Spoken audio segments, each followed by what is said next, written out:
Bonjour à tous et bienvenue sur Applied Digital, un podcast d'Inventive. Dans ce podcast, on réunit nos différents experts pour parler de développement applicatif, web et mobile. Merci de vous abonner et de partager le podcast. Bonne écoute! Bonjour Stéphanie! Avant de commencer, je te laisse prendre la parole pour te présenter à nos auditeurs. Bonjour, enchantée de vous rencontrer de manière auditive, chers auditeurs. Je me présente, Stéphanie Mercier, je suis chez Inventive depuis quelques mois. Avant ça, j'étais gestionnaire de produits et gestionnaire en stratégie expérience client, donc pas product owner, mais on appelait ça des gestionnaires de parcours chez Vidéotron.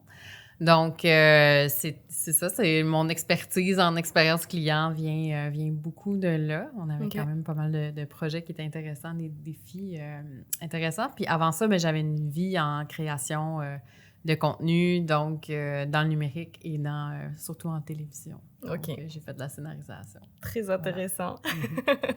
Voilà. Aujourd'hui, au vu de l'expérience de Stéphanie, puis au vu de ce que tu fais tous les jours en fait pour nos clients, dans nos projets, on va parler de la cartographie du parcours client.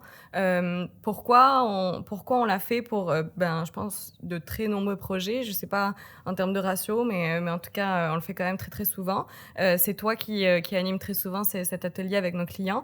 Donc, je pense que c'est intéressant de pouvoir ressortir les principaux bénéfices et tout.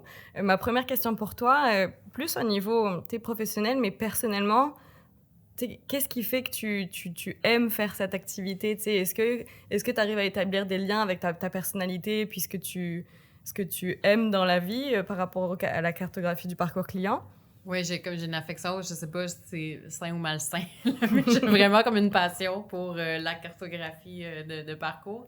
J'ai découvert ça, en fait, quand j'ai changé de rôle chez Vidéotron. Je passais de gestionnaire de produits, je l'ai dit, à gestionnaire de parcours. Puis ça a comme allumé quelque chose chez moi où j'avais comme une vision du client qui était comment il interagissait avec le produit. Fait que c'était vraiment ciblé, c'était une genre de loupe où, tu sais, que plusieurs entreprises ont aussi, tu sais, on vend un produit à un client, puis c'est comme ça qu'on entretient une relation avec cette personne. Mm-hmm. Mais en fait, c'est vraiment pas ça du tout. Fait que la cartographie, ça permet de voir le client, comment il interagit avec l'entreprise dans son entièreté, avec les différentes activités qu'il va accomplir.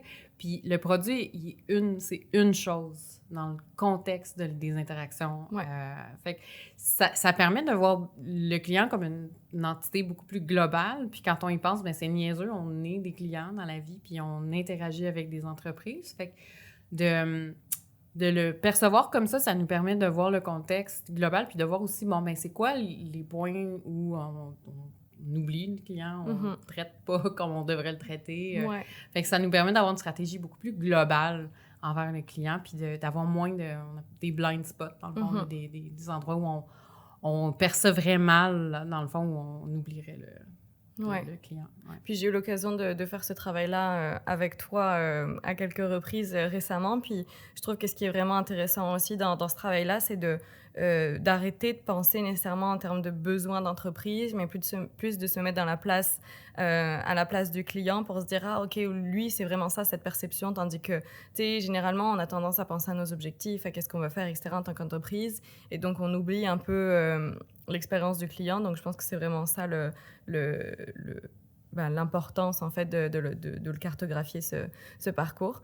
En termes de quand est-ce qu'on fait cette cartographie, chez Inventive, on le fait au début d'un projet pour bien lancer le projet. Est-ce que on le... C'est quoi l'intérêt de le faire à ce moment-là? Quels sont les éléments qu'on doit réunir pour le faire?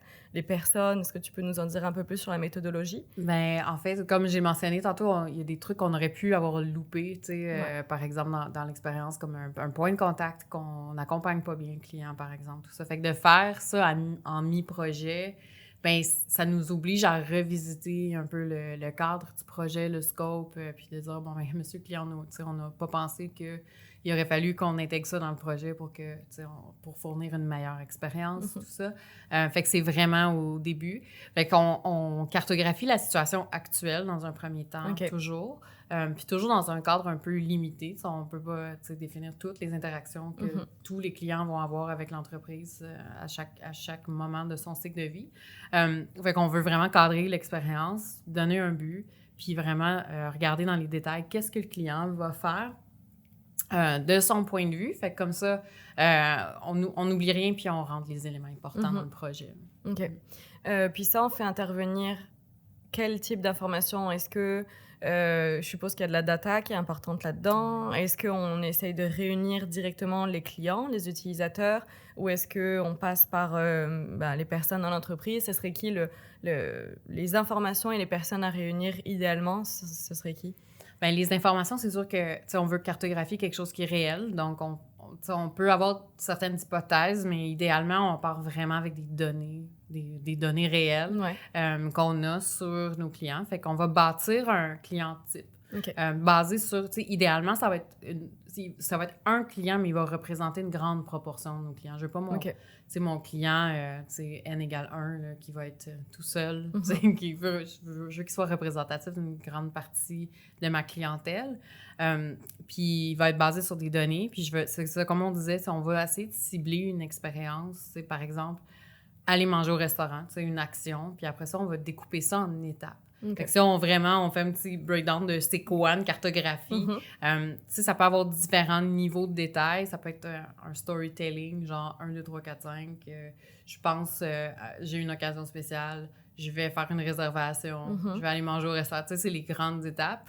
Mais sinon, on peut vraiment le découper aussi avec, on disait les actions à travers de chaque étape, les besoins que j'ai en tant que client. Tous les points de contact que je vais avoir, humains, digitaux, papier, pancarte, toutes ces affaires-là, tous les points de contact que je peux avoir à travers mes différentes étapes. Puis les points de friction, les émotions, tout ça. Fait que on est vraiment en train de faire on détaille vraiment là, dans une cartographie là, linéaire dans le temps, là, tout ce que le client va vivre. OK. Quelle est la place dans cette méthodologie-là quand on pense au parcours client? Est-ce qu'on pense aussi à son rapport avec la concurrence de l'entreprise? Est-ce que ça a sa place ici ou pas tant? Oui, ça a une place, mais il faut vraiment le regarder du point de vue du client. Fait qu'on va pas faire la même analyse en découverte. On fait souvent une espèce de contexte d'affaires ou une analyse d'expérience similaire ou des choses comme ça. Mais là, vu qu'on le regarde du point de vue du client, il faut dire, OK, je suis un client, je vais considérer, par exemple, on parle de restaurant, là, on va continuer dans cette veine-là, puis je peux considérer comme 5 restaurants différents par rapport à mon contexte particulier de client. Mais on ne va pas le regarder de la même façon. On va vraiment le regarder du point de vue du client. OK. Puis c'est ça, est-ce que le client participe? Est-ce qu'on fait intervenir des clients ou est-ce qu'on prend les données qu'on a recensées sur le client pour interpréter son parcours? Bien, dans les personnes qui vont participer à la cartographie, j'ai personnellement jamais comme expérimenté d'avoir vraiment un client comme participer à cette expérience-là. Mais on utilise des données qui vont être utilisées par le client. Il y a d'autres façons de faire intervenir le client directement. Je sais qu'il y a certaines compagnies qui font comme, OK, on fait soit des tests utilisateurs ou on fait des réunions. On a une table dans nos... Des focus group, des focus group, mais vraiment, il y en a qui font vraiment... qui amènent des clients dans des réunions, des choses comme ça. Là, ils vont dire, OK, bon, on a une assemblée générale où on va avoir des clients qui vont participer puis qui vont nous donner leur opinion. Fait que c'est ça. Fait qu'il y a différentes façons de faire intervenir les clients, mais dans une cartographie, on va vraiment se baser sur des données, puis on va créer un persona. Puis les personas, on les utilise aussi comme dans d'autres techniques aussi là, que dans le parcours. OK. Puis quand on fait cette cartographie, est-ce que selon toi, il faut la refaire à une certaine fréquence? Mettons, on le fait en début d'année 2022, on développe la solution qui, on pense, va vraiment améliorer le parcours client. Puis, est-ce qu'on refait cette cartographie à une certaine fréquence pour mesurer les améliorations ou c'est selon moi. Dans quel contexte? En fait, on peut le faire... il y a différents contextes, en fait. Tu sais, si dans une grande entreprise, par exemple, on peut avoir l'ambition de cartographier plusieurs expériences différentes, de voir, puis de cartographier la situation actuelle, puis après ça, de cartographier une situation idéale, par exemple. Fait qu'à partir de cette cartographie-là, de dire, OK, voici ce qu'on fait vraiment vivre à nos clients, voici ce qu'on veut faire vivre à nos clients. Il y a aussi dans le design d'un nouveau service ou d'un nouveau produit qu'on peut dire, OK, on va cartographier parce qu'on veut rien manquer, puis on veut vraiment que ce soit un service qui est pensé, qui est designé. Mais en termes de exercice, mettons, semestriel ou je sais pas quoi, c'est pas nécessairement... Souvent, ça va être l'occasion, on aborde un nouveau projet ou on aborde, des améliorations qu'on veut apporter. C'est pas nécessairement une solution technologique. On peut vouloir apporter juste des améliorations de service à l'entreprise. Donc, n'importe quel moment est un bon moment, mais souvent, c'est qu'on a un projet en amont, puis on va le faire à ce moment-là. OK. Est-ce que, quand on parle de persona, puis parce que l'intitulé général, c'est parcours client, est-ce que c'est parce que c'est plus quelque chose qu'on va faire pour des consommateurs ou est-ce que ça peut être tout aussi fait pour des partenaires d'affaires? Est-ce que ça peut être fait pour des employés quand on pense à des solutions B2E? Est-ce qu'on est capable de le faire pour chacun de ces cas de figure ou est-ce qu'on est vraiment focus sur le consommateur? J'aime beaucoup cette question-là parce qu'en fait, ça peut être n'importe quoi. Okay. On parle des fois d'expérience employée, on peut parler d'expérience patient dans un contexte de santé, par exemple. Ça peut être même une expérience humaine, expérience d'étudiant. Ça peut être vraiment n'importe qui. On parle client parce que souvent... C'est le mot générique. C'est plus générique, mais effectivement, on peut l'appliquer à peu près n'importe quoi. L'expérience parent. On peut vraiment cartographier n'importe quoi. Là. OK. Puis quand tu définis le persona, c'est quoi les attributs clés que tu vas vouloir faire ressortir dans ce persona, vraiment mettre en lumière? Oui, bien la façon de créer le persona, souvent, c'est en design thinking. Ça va être une méthodologie qu'on va appliquer, mais il y a différentes façons de le faire, mais souvent, on va prendre des données qu'on a plus dans la... Tu sais, on va ressortir des données clients, comme toutes des... Mettons, les CRM, par exemple, vont avoir... on a toutes des données. On sait à peu près où ils vivent. On va savoir, par exemple, combien ils gagnent. On va aller chercher des données démographiques. Puis, avec ces données démographiques-là, on va pouvoir avoir certaines hypothèses pour dire, OK, bien, je vais aller essayer d'accoler peut-être plus une personnalité. Est-ce que c'est quelqu'un qui habite en ville? Est-ce que c'est quelqu'un... Est-ce que... J'en ai déjà fait un personnage, j'étais allée chercher vraiment plein de données statistiques, pour dire, OK, bon, ben il est né, il a tel âge, fait que je connais à peu près l'âge de mon client, mais il est né à peu près dans cet endroit-là, donc il devrait s'appeler, par exemple, Stéphane, parce que ça, c'était le prénom le plus populaire. C'était dans la région où il habitait. Quel type d'emploi il y aurait, on veut vraiment... Parce qu'il faut toujours revenir au client. Quand on le sait, on a fait une cartographie à l'interne, il faut toujours avoir... le point de vue du client. Fait que plus on lui donne une personnalité, puis une personnalité qui est réelle, plus c'est facile pour nous de dire, OK, bon, ben Stéphane, par exemple, il va vouloir aller au restaurant le mardi soir, faire regarder ses enfants. Sa réalité, c'est quoi? Il va avoir besoin d'un stationnement parce que, tu sais... Puis, ça, je suis en train de me dire, c'est ça, en fait, qui va vraiment aider à ce qu'après, quand on fait l'atelier, les gens ne pensent pas en « moi, je pense que », mais le persona en question pense que. Tu sais, parfois, le risque, c'est « ah, ben moi, quand je fais ci, j'aime pas ça, donc faut que les choses soient faites de telle ou telle manière », tu sais. Tandis que quand on va concevoir un produit, ben peut-être que nous, on peut penser ce qu'on pense en tant qu'humain, en tant que personne, mais il ne faut pas prendre pour acquis que c'est ça que va penser l'utilisateur. Je pense que définir une persona aussi, ça va aider à ça, à se décoller de notre perception pour vraiment plus mettre comme... C'est un peu comme mettre les lunettes de la persona pour voir à travers son regard, quoi. Bien, tu sais, chez Inventive, on veut toujours bâtir des solutions qui sont basées sur, qui sont comme user-centric, donc centrées sur l'utilisateur. Donc, c'est primordial d'avoir cette vision puis de comprendre qu'est-ce que l'utilisateur va vivre dans un contexte plus grand. Fait qu'on peut l'imaginer dans un gros contexte comme le parcours, puis, tu sais, dans qu'est-ce qu'il va penser, c'est quoi les différents canaux qu'il va utiliser pour interagir avec l'entreprise, puis ça. Mais aussi d'un point de vue, comme on va aller parler à des utilisateurs carrément quand on va faire le concept de la solution, puis le design, tout ça. Fait, tu sais, mais ça, dans les, mettons, les étapes en amont, dans la découverte, bon, mais le parcours, c'est une partie importante de ça. OK. Puis, quand on cartographie le parcours, comment dire?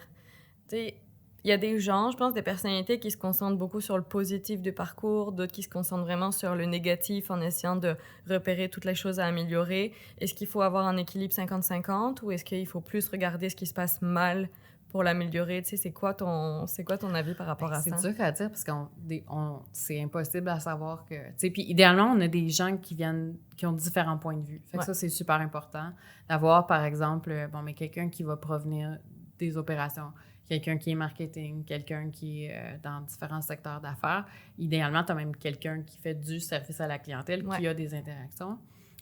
Puis il y en a que, oui, tu sais, ils vont focusser sur les exceptions, ils vont focusser sur le négatif, ils vont vraiment avoir ce point de vue-là. D'autres qui n'ont vraiment pas une vue du tout des détails, fait qu'ils ne comprennent pas nécessairement la réalité des clients. Je pense souvent, les gens comme TI, par exemple, t'as comme ceux qui travaillent, mettons, dans la cuisine, puis ceux qui ont un contact direct avec le client. Là, TI, c'est plus dans la cuisine. Il faut leur faire comprendre, par exemple, que la solution qu'ils sont en train de bâtir va avoir un impact direct sur une personne, un humain, un utilisateur dans un contexte. Fait que d'avoir toutes ces personnes-là autour de la table, de confronter différentes visions, positives, négatives ou détails, peu de détails, ça nous donne un portrait complet, global. Fait que, même à l'intérieur d'une même entreprise, les gens ne se parlent pas nécessairement puis ne comprennent pas que le travail de un va avoir une influence sur le travail de l'autre qui va avoir une influence sur l'expérience du client. Fait qu'idéalement, on regroupe tout le monde. Ouais. Puis faire ce travail, du coup, ça unifie. L'objectif aussi, c'est d'unifier, d'harmoniser plus les pratiques de chacun. En réunissant les bonnes personnes autour de la table, on va pouvoir se questionner avec différents prismes et points de vue, comme tu viens de le dire. Puis ça, l'intérêt aussi, je trouve, c'est que oui, on le fait pour construire une application, parce que c'est dans ce cadre-là qu'on intervient, mais de ce que je comprends aussi, de ce que je peux voir dans les projets pour les clients, ça les aide aussi à plus se parler, discuter, mettre au point, peaufiner ou réévaluer. Bref, je pourrais utiliser une liste encore plus longue de verbes, mais je vais m'arrêter là. Mais de vraiment se reposer certaines bonnes questions, puis de juste se réunir pour améliorer les processus et tout. On en avait parlé aussi dans le dernier podcast avec David et Julie, mais c'est ce qu'ils nous disaient, c'est que sur Adrian, par exemple, on a réuni les personnes, puis on s'est rendu compte que vous faites ci comme ci, vous faites ça comme ça. Il y a peut-être moyen de faire les choses encore différemment pour que ça fonctionne vraiment bien, puis que les processus soient beaucoup plus fluides. Donc, je pense que c'est aussi un des bénéfices qu'on oublie parfois de la cartographie, mais pour le client, en tout cas, ça peut être un bénéfice. Selon toi, on en a un peu parlé, mais c'est quoi l'état d'esprit idéal dans lequel se mettre avant un atelier? Puis je suppose que c'est toi aussi, c'est ton rôle de donner le ton quand tu gères l'atelier. Mais selon toi, c'est dans quel état d'esprit doivent être tes participants? Bien, on essaie d'inviter une ouverture d'esprit, je dirais.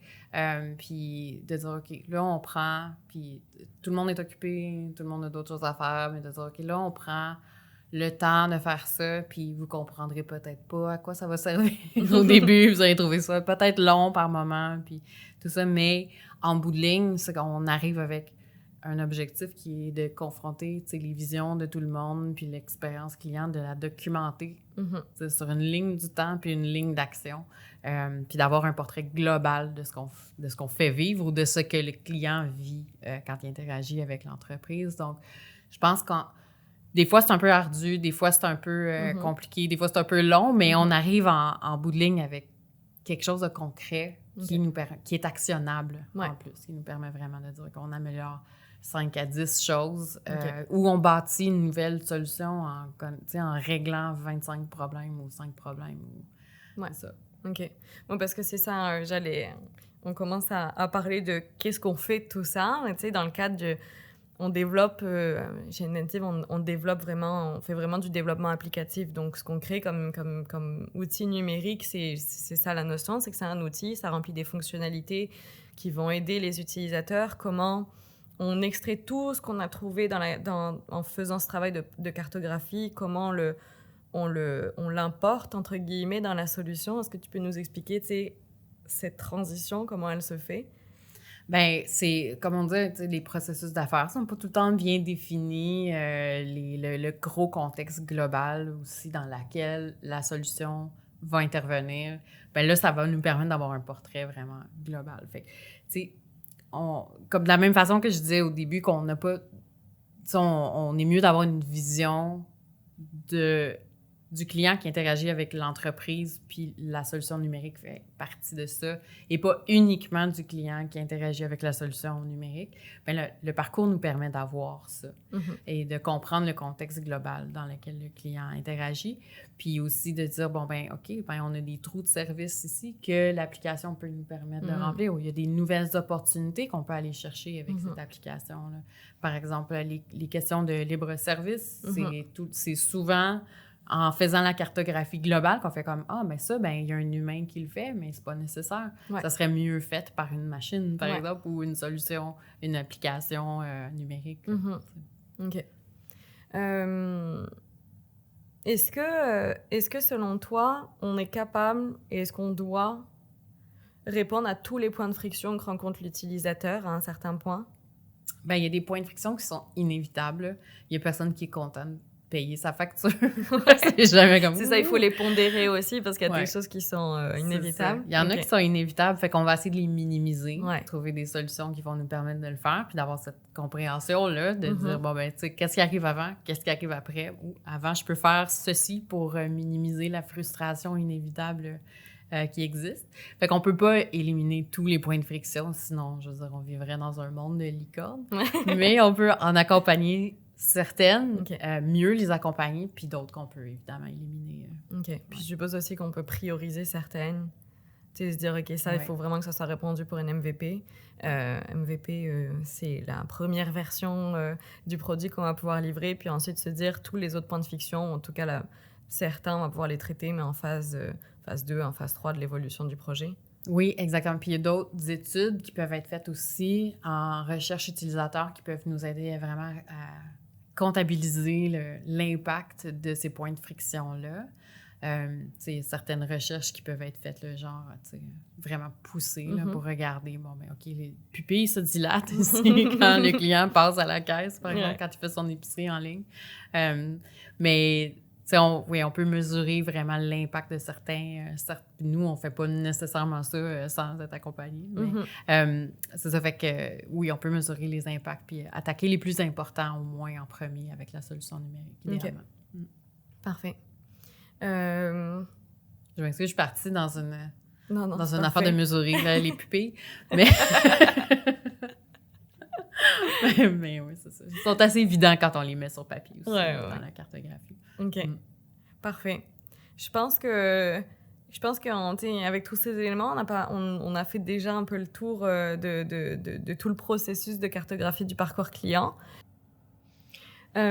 Si on parle, là, on se concentre sur la cartographie du parcours client, qui est fait dans l'étape que nous, chez Inventive, on appelle l'étape de découvert. Donc, ça, c'est OK, on sait qu'on va travailler ensemble. Puis, avant de se mettre à la phase de design, puis au développement dans nos équipes, on veut vraiment travailler la stratégie du produit. Donc, c'est sûr que la cartographie du parcours client, c'est une grosse étape. Est-ce que tu peux nous présenter les autres principales étapes dans cette phase de découverte, de stratégie? Oui, c'est sûr que la cartographie va nous aider à définir la vision du produit puis la vision du service qu'on veut offrir aux clients. Mais avec ça, c'est pas l'unique chose dans notre boîte à outils qu'on peut utiliser pour être pertinent puis sortir avec quelque chose qui répond vraiment aux besoins. Fait que, idéalement, en découverte, on veut essayer de trouver, mais les besoins des clients, mais les besoins d'affaires aussi. Fait que la cartographie, plus du côté des besoins des clients, fait que c'est d'avoir une bonne connaissance, mais ça nous prend aussi vraiment une bonne idée du contexte d'affaires. C'est ça, exactement. Fait qu'avoir une bonne vision, là, bon, ben, du contexte d'affaires, la compétition, comme on l'a mentionné tantôt, faire une analyse, puis, bon, mais regarder d'autres expériences similaires. Tu sais, est-ce que l'expérience qu'on va vouloir, la solution qu'on va vouloir sortir va être pertinente aux usagers dans le contexte du marché, puis des choses comme ça. Fait avant d'entamer la phase de design, par exemple, c'est toutes des choses qu'on va vouloir vérifier. OK. Puis après ça, dans nos équipes, concrètement, comment ça se passe? La cartographie est faite avec toi. Est-ce qu'il y a d'autres personnes de nos équipes qui t'accompagnent là-dedans? Ben, ça dépend de l'ampleur qu'on veut faire, du détail aussi qu'on veut faire. C'est sûr que, tu sais, c'est surtout du côté client, tu sais, qu'il va avoir... On espère avoir un portrait global, d'avoir au moins, tu sais, 4 ou 5 personnes côté client qui vont participer à ça. Je peux t'accompagner, par exemple, d'un UX. Ils sont habilités à faire des parcours clients aussi de leur côté, puis ils amènent une vision aussi qui est intéressante d'un point de vue design, qui va pouvoir nous amener entre la découverte puis le design. Fait que j'aime ça impliquer aussi des UX dans ce processus-là. Puis est-ce que rapidement, il y a les PO aussi qui prennent une partie du travail qui a été fait pendant la cartographie? Tu sais, comment on communique le tout, justement, dans... Les PO, c'est les Product Owners, tu sais, qui sont là vraiment pour comprendre tous les besoins d'affaires, les besoins du client, et donc les besoins de leurs clients, je suppose. Comment vous travaillez cette transmission d'informations? Ben, dans le fond, les opportunités qu'on va avoir trouvées, puis la solution qui va découler, dans le fond, ça peut devenir des requis d'affaires, carrément. Okay. Fait que ça devient de la documentation. Fait on va meubler le backlog avec ça. Ouais. OK, parfait. Puis c'est ça, cette phase de découverte, elle est vraiment très importante pour nos clients, pour nous, pour vraiment bien comprendre c'est quoi les besoins. Tu sais, oui, on doit développer une application. Il y a un besoin initial qui a été exprimé, mais ça nous permet vraiment, je pense, de raffiner ce besoin puis de prioriser aussi pas mal de choses. Je pense qu'on a fait le tour pour aujourd'hui. C'était vraiment intéressant. Merci d'avoir participé à ce podcast avec moi. Ça m'a fait plaisir, Estelle. C'est un grand plaisir. Donc on espère que ce podcast vous a plu. Puis la prochaine fois, on se retrouve pour parler très probablement de UX UI avec Alexia. Donc à très bientôt.